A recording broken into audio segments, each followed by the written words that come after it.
आइए हम शुरू करते हैं कि जो स्वयंवर रखा गया था सीता माँ का, वो स्वयंवर क्यों रखा गया और उस स्वयंवर में जो धनुष रखा गया था वो धनुष कौन सा था और वो धनुष भगवान राम जी ने क्यों तोड़ा।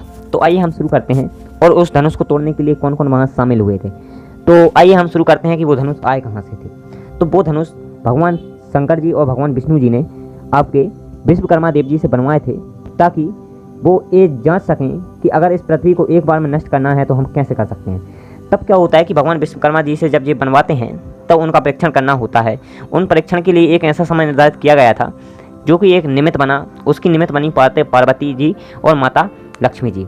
तो क्या होता है कि एक बार दोनों जन चौपड़ खेल रही थीं, जिनमें से माता पार्वती जी आपकी चौपड़ का खेल जीत जाती हैं और नारद जी उन्हें भड़का देते हैं कि आप में से देखो माता पार्वती जी चौपड़ का खेल जीत गई हैं, अगर त्रिदेव में से अगर विष्णु जी और शंकर जी का युद्ध हो तो उनमें कौन जीतेगा। तब माता पार्वती जी और लक्ष्मी जी कहती हैं कि होने दो, दोनों में युद्ध करवाइए, कौन जीतता है। तब ये सो अवसर रहता है कि उन दोनों बाणों का परीक्षण किया जा सके। तब उन दोनों बाणों का परीक्षण हुआ और वो इतने विशाल बाण थे कि उनका भेद कोई भी अस्त्र नहीं कर सका। तब उन बाणों को भगवान विष्णु जी ने सोचा कि अगर ये हमारे पास रहे तो हमारे भक्त हमसे ये वरदान में मांग लेंगे, जिससे कि वो इस पृथ्वी के लिए हानिकारक हो सकते हैं।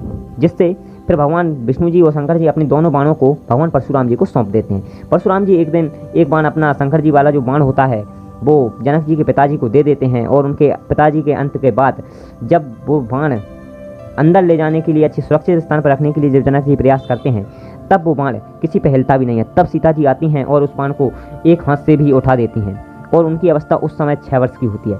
तब जनक जी कहते हैं कि मेरी पुत्री के लिए अगर कोई वर इस धनुष को उठाएगा तो वही मेरी पुत्री के योग होगा।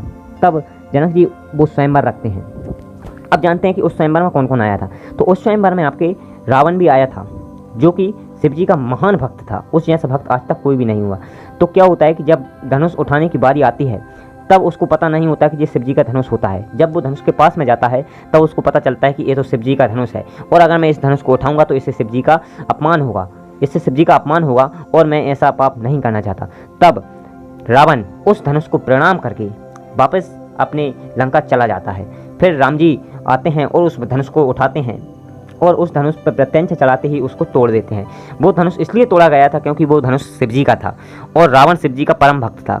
हो सकता था कि रावण कभी भी वो धनुष मांग लेता शिव जी से वरदान में और शिव जी को वो धनुष देना पड़ता, क्योंकि शिव जी जो है भक्तों के प्रिय हैं, इसलिए वो अपने भक्तों को कभी निराश नहीं करते। इस कारण भगवान राम जी ने उस धनुष को तोड़ा, ताकि जब रावण का वध करने की टाइम आएगा तब रावण के पास ये धनुष नहीं होगा, जबकि राम जी के पास उनके विष्णु भगवान जी वाला धनुष होता है। तो वो धनुष उन्हें कैसे मिलता है। जब ये धनुष टूट जाता है उसके बाद परशुराम जी आते हैं और वो क्रोध से बोलते हैं कि ये धनुष किसने तोड़ा। तब राम जी कहते हैं ये धनुष मैंने तोड़ा है।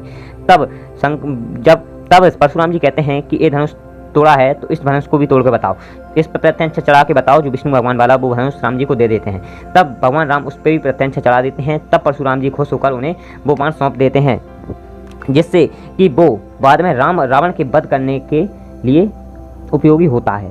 इस कारण उस बाण का उपयोग भगवान राम ने रावण के वध के लिए किया था और उस बाण को इसीलिए तोड़ा गया था ताकि रावण के पास ऐसा कोई भी अस्त्र ना हो जिसका भेद वो राम जी के बाणों का कर सके। इसीलिए वो स्वयंवर रखा गया और इसलिए वो बाण तोड़ा गया। और ये पूर्व घटना थी कि सीता जी का आपका अपहरण होगा और सीता जी को रावण ले जाएगा। ये तो एक सीता जी निमित्त बनी थी उस चीज़ का कि रावण का वध ऐसे होगा, क्योंकि जिस तरह से कोई भी घटना होती है वो पहले ही निर्धारित हो जाती है कि क्या घटना है और क्या नहीं घटना है। इसलिए अगर जीवन में कुछ भी होता है तो वो किसी भी बिना कारण के नहीं होता है, उसके पीछे कुछ ना कुछ उद्देश्य छिपा रहता है। इसलिए हमेशा जीवन में अपने आप को कभी भी छोटा या निर्लज मत समझना, क्योंकि ये सब उस ईश्वर की लीला है। धन्यवाद। अगला एपिसोड सुनेंगे हम कि कलयुग का अवतार कैसे आया, कलयुग ने कैसे प्रवेश किया। तो वीडियो को अंत तक देखने के लिए धन्यवाद।